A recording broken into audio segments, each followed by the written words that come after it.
হযরত মুহাম্মদ সাল্লাল্লাহু আলাইহি ওয়াসাল্লামকে আল্লাহ তাআলা অনেকগুলো মুজিজা দিয়েছিলেন। এর মধ্যে অন্যতম একটি ছিল তার হাতের ইশারায় চাঁদ দুই ভাগ হয়ে যাওয়ার ঘটনা।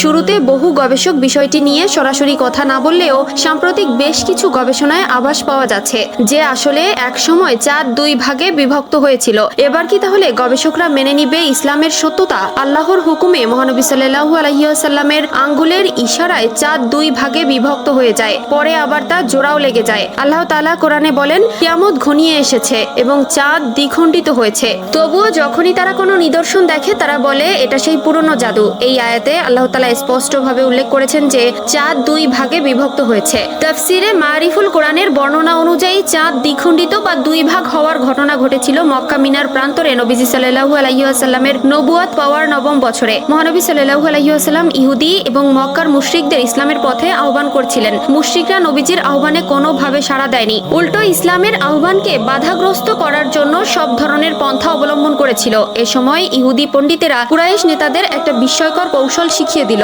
তারা বলল, মুহাম্মদ জাদুকর কিনা যাচাইয়ের একটা উত্তম পন্থা হলো জাদুর প্রভাব শুধু পৃথিবীতেই সীমাবদ্ধ থাকে, আসমানে এর কোনো প্রতিক্রিয়া হয় না। তাই তোমরা মুহাম্মদকে বলো সে চাঁদকে দুই ভাগে ভাগ করুক। সম্ভবত হযরত মূসা আলাইহিস সালামের লাঠির সাহায্যে নদী দুই ভাগ হওয়ার মুজিজা থেকেই চাঁদ দুই ভাগ করার চিন্তাটি ইহুদিদের মাথায় এসে থাকবে। কুরাইশ নেতারা এটা শুনে খুশিতে বাগ হয়ে গেল, এই ভেবে যে এবার নির্ঘাত মুহাম্মদ কুপকাত হবে। তারা দল বেঁধে রাসূলুল্লাহ সাল্লাল্লাহু আলাইহি ওয়াসাল্লামের কাছে গিয়ে এক জ্যোৎস্না রাতে বলল, আপনি সত্য নবী হয়ে থাকলে এই চাঁদকে দুই ভাগ করে দেখান। রাসূলুল্লাহ সাল্লাল্লাহু আলাইহি ওয়াসাল্লাম আঙ্গুল দিয়ে ইশারা করলে চাঁদ দুই ভাগে ভাগ হয়ে যায়। কোরআন ও হাদিসের বর্ণনা অনুযায়ী এটা নিশ্চিত যে মহানবী সাল্লাল্লাহু আলাইহি ওয়াসাল্লামের সময় চাঁদ দ্বিখণ্ডিত হয়েছে।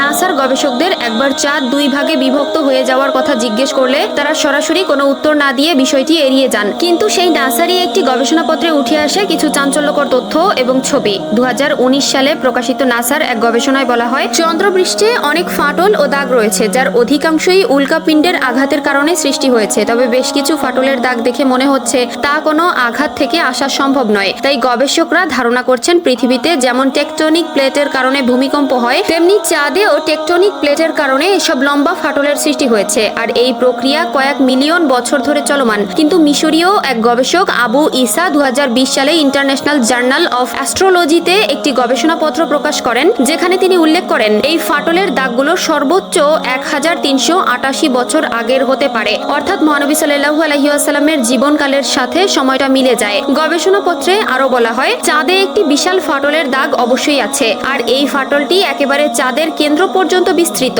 ন্যাশনাল জিওগ্রাফির একটি প্রতিবেদন অনুযায়ী প্রাচীন ইংল্যান্ডের ক্যান্টারবেরি শহরের ৫ জন সাধু নিজ চোখে দেখেছেন যে চাঁদ দুই ভাগে বিভক্ত হয়ে গেছে। এছাড়াও ভারতের কেরালার এক হিন্দু রাজা এক রাতে তার প্রাসাদের ছাদ থেকে নিজ চোখে দেখেছেন যে চাঁদ দুই ভাগে বিভক্ত হয়ে গেছে। পরবর্তীতে তিনি এর রহস্য খুঁজতে খুঁজতে আরবে আসেন আর মহানবী সাল্লাল্লাহু আলাইহি ওয়াসাল্লামের সাথে দেখা করেন। এই ঘটনাটি বর্ণনা করেছেন ইমাম আল বুখারী। বলা হয় সেই রাজা ইসলাম কবুল করেন আর তার নাম রাখা হয় তাজউদ্দিন। এখন একটু চিন্তা করে দেখুন, যদি এই ঘটনাটি সত্যি ঘটেই থাকে তাহলে এটি শুধু একটি ধর্মীয় বর্ণনা নয়, বরং মানব ইতিহাসের অন্যতম বিস্ময়কর ঘটনা। আপনি কি কখনো ভেবেছেন যদি সত্যি চাঁদ একসময় দুই ভাগে বিভক্ত হয়ে আবার জোড়া লেগে যায়, তাহলে তার কোনো না কোনো চিহ্ন তো অবশ্যই থেকে যাওয়ার কথা। ঠিক এখানে আধুনিক বিজ্ঞান এবং ইসলামের বর্ণনার মাঝে এক ধরনের অদ্ভুত মিল খুঁজে পাওয়া যায়।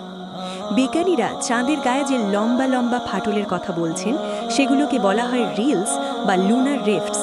এই ফাটলগুলো হাজার হাজার কিলোমিটার জুড়ে বিস্তৃত। আপনি যদি গুগলে সার্চ করেন তাহলে নিজেই দেখতে পারবেন এই ফাটলগুলো একদম সরল রেখার মতো চাঁদের বুক চিরে চলে গেছে।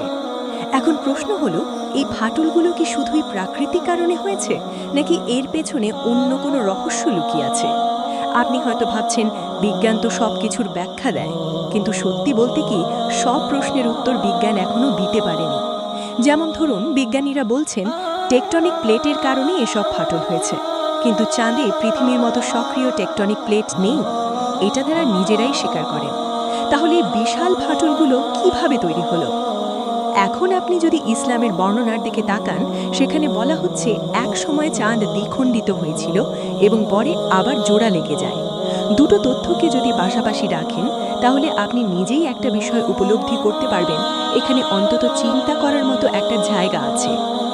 আরেকটা বিষয় আপনি লক্ষ্য করলে অবাক হবেন, ইসলামের ইতিহাসে এই ঘটনাটি শুধু 1 বা 2 জন মানুষ নয়, বরং বহু সাহাবী তাদের নিজ চোখে দেখেছেন বলে বর্ণনা করেছেন।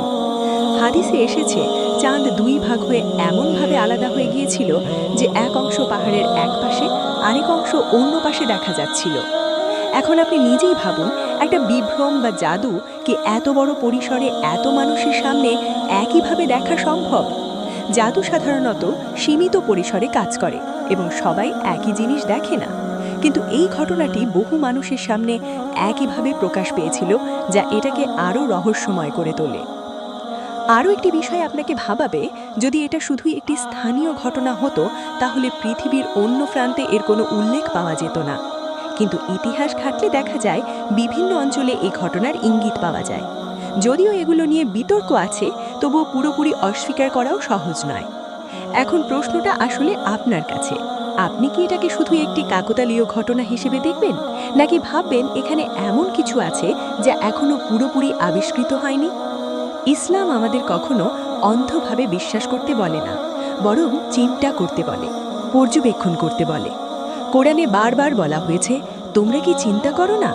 তাহলে আপনি নিজেই চিন্তা করুন, একজন নিরক্ষর মানুষ যিনি মরুভূমিতে বসবাস করতেন, তিনি কিভাবে এমন একটি ঘটনার কথা বললেন যা আজকের বিজ্ঞানও পুরোপুরি ব্যাখ্যা করতে পারছে না? এটা কি শুধুই কল্পনা, নাকি সত্যি এটা ছিল আল্লাহর পক্ষ থেকে একটি বড় নিদর্শন? সবশেষে একটা কথা, বিশ্বাস আর অবিশ্বাস দুটোই মানুষের নিজের সিদ্ধান্ত, কিন্তু সত্যকে খোঁজার চেষ্টা করা এটা আমাদের সবার দায়িত্ব। আপনি যদি সত্যিই নিরপেক্ষভাবে চিন্তা করেন, তাহলে হয়তো এই ঘটনাটি আপনার দৃষ্টিভঙ্গি বদলে দিতে পারে।